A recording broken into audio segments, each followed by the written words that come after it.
na gargaare malee seetu na gargaare malee gaarummaan qabu maddatti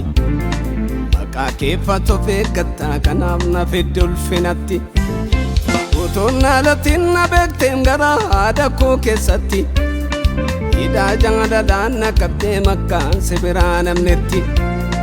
maal sababeeffattee dhuftee kanaan mana koo si fide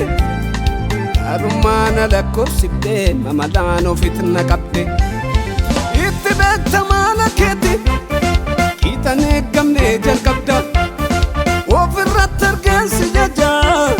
hin madaalamtuu matadda itti beekta maala keeti tarreen eeggamnee jalqabda ofirratti argeensi faarsa hin madaalamtuu matadda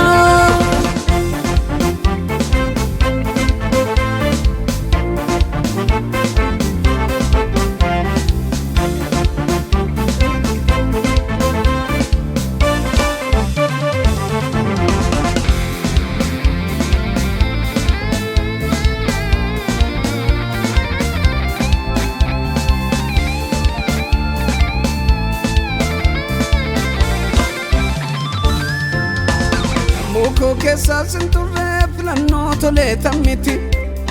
Gorsaa yootaan arganne ankoo godhin harka keeti Eenyollee kubbanaan baafnee maburraan qabuun garaadha Buddeena keen bitatanii kanan taakotirraa jida Iddorkii tateen akkamne Fageenyi dachee sammaatu Dhoksaatti na shaakalchiifte Daleen jirte bammarattu ulfaadhu malee jabaa ulfaadhu malee boqonnaan hin jiru harka keerratti malee ulfaadhu malee ulfinni hin jiru harka keerratti malee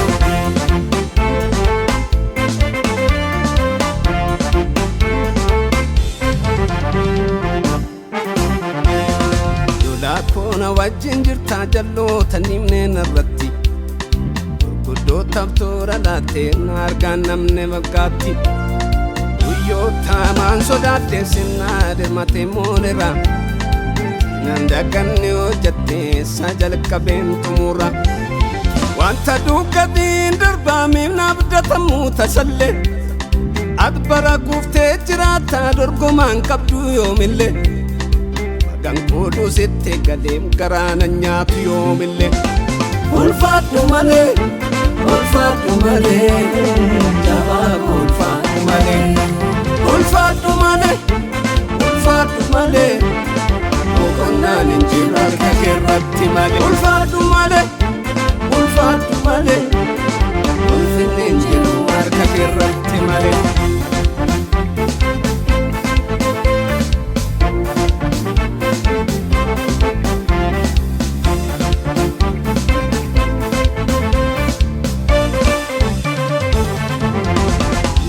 Sabe sodaadhu tulluu dura koo ijaache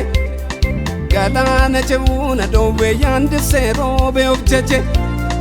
inni na didee sindinnee nan ceessan dadhabe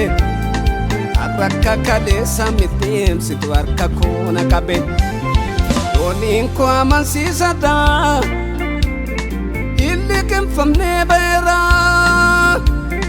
dooniin koo amansiisadha Illi qinfamnee ba'eera Yaasa harka koo na qabdee galaanan kee tokkaleera Yaasa harka koo na qabdee galaanan kee tokkaleera ulfaadhu malee jabaa ulfaadhu malee boqonnaan hin jiru harka keerratti malee ulfaadhu malee